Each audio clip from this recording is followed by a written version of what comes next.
Right then, you know what really gets my goat?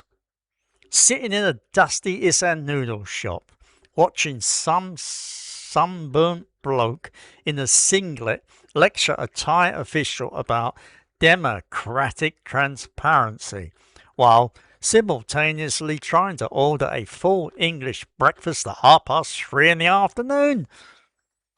I have been here long enough to watch the digital nomads arrive like migratory birds, laptops gleaming, expectations high, convinced that their monthly remittance of £1,200 entitles them to rewrite a legal system that has been functioning since before their great grandparents were a twinkle in anyone's eye. There is a particular brand of expat who believes that paying 15,000 baht in rent somehow makes them a shareholder in the Kingdom of Thailand. And let me tell you, watching them discover otherwise is a spectator sport that never gets old. You have traded your grey skies and utility bills for coconut palms and street food that costs less than a bus ticket home. Yet here you are, moaning about visa runs and complaining that the electricity bill is not itemised to your exacting Western standards. Here is a here is a hard truth that nobody wants to hear. Thailand owes you absolutely nothing at all, and the sooner you accept that, the sooner you might actually start enjoying the life you choose. Right then, let us get one thing straight from the off, shall we? Be advised, this narrative is inspired by my experiences and observations, not my life or anyone else's. You are hearing my real voice, though the visuals are AI generated. With that clarified, I am sitting here in my rattan chair, the one that squeaks if I shift my weight too quickly, watching the afternoon heat shimmer off the rice paddies. The water buffalo are doing their usual impression of creatures who have achieved enlightenment. The geckos are having their daily territorial dispute on my ceiling, and somewhere in the distance, a motorbike with no silencer is announcing its presence to the entire province. Besides, I am thinking about you. Yes, you, the expat, the digital nomad, the retiree, the I've had enough of the rat race refugee. You came here for the sunshine, the cheap beer, the warm people, and the chance to stretch your pension further than it ever stretched before. Yeah, and here is a rub. Some of you seem to have forgotten that you are not actually in charge. Now, I want you to ask yourself a question, a proper one. Not the kind you ask yourself when you are three singers deep and feeling philosophical. What exactly do you think you were buying when you booked that one-way flight? Because I would tell you what I see day in and day out. I see men, and it's usually men, let us be honest, who have convinced themselves that their monthly transfer from a foreign bank account constitutes some kind of unspoken contract, as if they have signed a gentleman's agreement that says, I bring money, therefore I get to influence policy. It is astonishing, really. You arrive in 2026 fresh off the digital nomad wave, clutching your laptop as if it is a magic wand. You have your work from anywhere visa sorted, your co-working space bookmarked, and a head full of ideas about how these people should be running their country. Then you mistake their hospitality for a service level agreement. Oh, the smile was lovely when I arrived. They must appreciate my contribution to the local economy. Surely they will listen when I explain how things should really work. No, no, they will not, and they should not. Here is the thing about hospitality in this part of the world. It is gracious, it is genuine, and it is utterly conditional. The moment you confuse kindness with weakness, you have lost the plot entirely. Let me tell you a little story about sovereignty. Thailand has been doing this whole being a nation thing for quite some time. In fact, while most of Southeast Asia was being carved up as if a Sunday roast by various colonial powers, Thailand, then Siam, was busy being the clever one in the room, negotiating treaties and maintaining independence through sheer diplomatic shrewdness. They did not survive by bending to the whims of every foreigner who wandered through. They survived by knowing exactly who they were and what they were willing to tolerate. Now, here is a bit that seemed to escape some of my fellow compatriots. When you apply Western democratic expectations to a nation built on centuries of traditional hierarchies, you are not being helpful. You are being arrogant. And not the amusing, charming sort of arrogance that might win you a few friends in the pub. No, you are being the tedious sort that makes everyone want to leave the room. Take the visa regulations, the reporting systems, the endless paperwork that has so many expats reaching for the nearest bottle of something strong. I hear the complaints constantly. It's bureaucracy gone mad. They're just making it difficult to inconvenience us. In my country, we would never put up with this. Oh, but here is the thing. You are not in your country, are you? These systems are not designed to make your life difficult. They are designed for national security, for maintaining order, for ensuring that the kingdom continues to function in a way that serves its citizens first and foremost.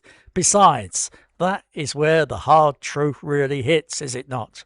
Because of all your talk of contributing to the economy, you are still a guest with privileges, yes, a guest who must be welcomed and even celebrated, but still a guest. And guests who start rearranging the furniture tend to find themselves shown the door. Now, I want you to think honestly about why you came here. Really think about it. Was it the tropical weather? The low cost of living? The chance to stretch your retirement savings into a comfortable existence that would be utterly impossible back in the West? Was it the food? The people? The sense of adventure? The escape from a soul-crushing monotony of the life you left behind? Whatever it was, you made a choice, a deliberate, calculated, voluntary choice. You looked at the trade-offs, weighed the pros and cons, and decided the benefits outweighed the drawbacks. So why, and this is the part that generally baffles me, why are you now complaining that the drawbacks are exactly what you signed up for? You wanted the cheap cost of living. Great. However, cheap cost of living comes with a different way of doing things, with systems that might not be as transparent as you are used to, with legal frameworks that operate on principles that predate your arrival by several centuries. You wanted the social freedoms, the relaxed atmosphere, the laid-back lifestyle. However, you also want Western-style transparency, accountability and infrastructure. You cannot have both, mate. It is like moving to the countryside and complaining there is no nightlife, or moving to a monastery and demanding a cocktail bar. You chose this. The entire experience, warts and all. Besides, here is the irony that I find absolutely delicious. You fled high taxes and what you saw as overreach by Western governments. You complained about regulation, about interference, about being told what to do. Then you arrived here and immediately start demanding more regulation, more transparency, more accountability, more systems that mirror the ones you left behind. The cognitive dissonance is staggering. Honestly, if you were not so grumpy about it, I would be impressed. Let me introduce you to a concept. It is called kunjai. It is not an easy thing to translate, but it roughly means something like consideration for others, mixed with avoiding causing inconvenience and a generous helping of knowing your place in the hierarchy. It is the grease which makes the wheels of this society turn smoothly. It is why you do not see people shouting at each other in the street. It is why complaints are handled through careful, indirect channels rather than loud, public confrontations. And it is why, when you stand in a government office loudly demanding to speak to the manager, waving your passport like it is a magic wand, you are actually achieving the opposite of what you want. Kunjai means that the people you are shouting at will smile politely, nod along, and then go and do precisely nothing to help you. Because you have broken the rules of engagement. You have shown that you do not respect the system, and they are certainly not going to trouble themselves on behalf of someone who does not respect them. Now, here is something interesting. In 2026, there has been a noticeable shift in local sentiment. The Thai government has been prioritising regional stability and national interest over catering to every minor grievance from the expat community. Besides, you know what? Good for them. The world has changed. The days of Western expats being treated like minor royalty are fading. Besides, instead of adapting, instead of understanding, some of you are doubling down on the very behaviour that is making you increasingly unwelcome. You see yourselves as productive residents, valuable contributors to the local economy. Perhaps you are. However, you are also acting like shareholders in a company you do not own. You are demanding dividends from an investment you did not make. You are trying to vote in an election you are not eligible for. Here is where I might get a bit preachy. Nevertheless, bear with me because I'm about to tell you something important. Being here is a privilege, not a right, not a permanent status. A privilege that can be revoked. I know, you have your retirement visa, you have followed all the rules, you have paid your taxes. Well, you have paid what is expected of you. You are a model expat. However, you are still a guest. Besides, guests who become difficult, who become demanding, who insist on reshaping the household to suit their preferences, tend to find their invitation quietly withdrawn. So what is the alternative? What is the way forward? Well, you could start by shifting your mindset from frustration to acceptance, from demanding change to understanding why things are the way they are, from being a grumpy complainer, and I know a thing or two about being grumpy, to be genuinely grateful for the life you have chosen. Learn the language, not because you have to, but because it opened doors you did not even know existed. Understand the culture, not as a tourist, but as someone who has chosen to make this place their home. Respect the hierarchy, not because you have to, but because it makes everything easier. Furthermore, most importantly, remember that you chose this. Every single bit of it. The heat, the bureaucracy, the occasional frustration, the beautiful chaos, the smiles, the food, the sunsets over the rice paddies. You did not stumble into Thailand by accident.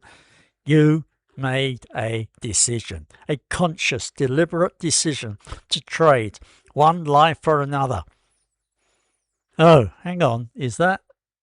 It's my neighbour's chicken, the one that got into my vegetable patch last week.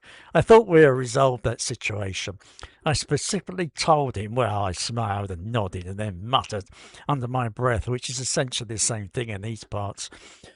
Right then, where was I? Ah, yes, radical acceptance. If the terms of your stay are unacceptable, if you generally cannot tolerate the bureaucracy, the hierarchies, a different way of doing things, then the world is wide and Thailand is under no obligation to change for you. Nobody forced you to come here. Nobody promised you that everything will be exactly as it is back home, but with better weather and cheaper beer. You made a choice, and you can make another choice. Stay and accept, or leave and find somewhere else. Those are your options, my friend. Besides, I would tell you something else. There is no shame in either decision. What there is shame in, genuine, proper shame, is staying and complaining, staying and demanding, staying and insisting that this ancient, complex, wonderful country should reshape itself to accommodate your precious sensibilities. Because here is the bottom line: Thailand will be fine without you.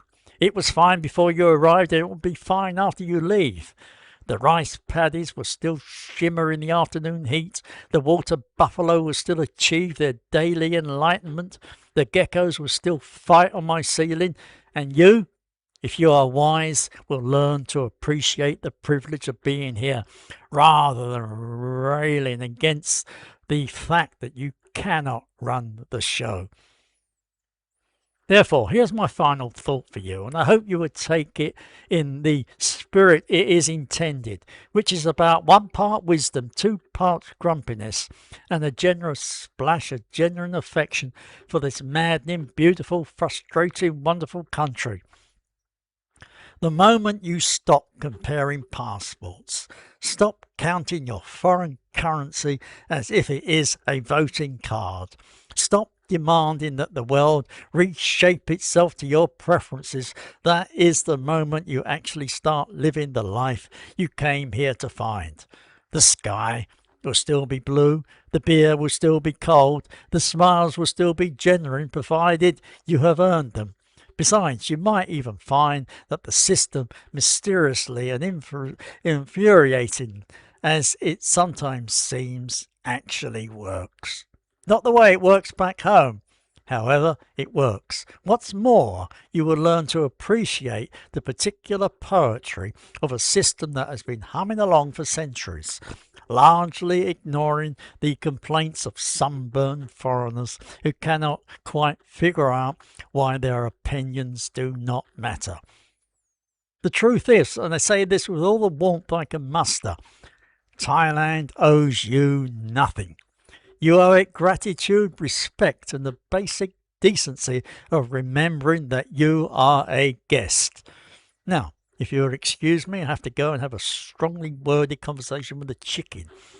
However, you know how these things go. I will probably end up smiling, nodding, and muttering under my breath. Besides, that, my friend, is exactly how it should be. Now then, before you take off to complain about this video in the comments, take a moment to ask yourself, am I truly embracing this culture, or am I still trying to mold it into something it never promised to be? Share your own moment of acceptance in the comments, that point when you stopped fighting and started appreciating. On top of that, if you are new here, tell me, what is the one thing you are still struggling to accept about life in Thailand? Subscribe if you enjoy hearing a grumpy old Englishman's perspective on the beautiful chaos of life in Isaan. I will be here, complaining gently about the heat and occasionally sharing something that might just be useful. Take care and goodbye. Bye-bye.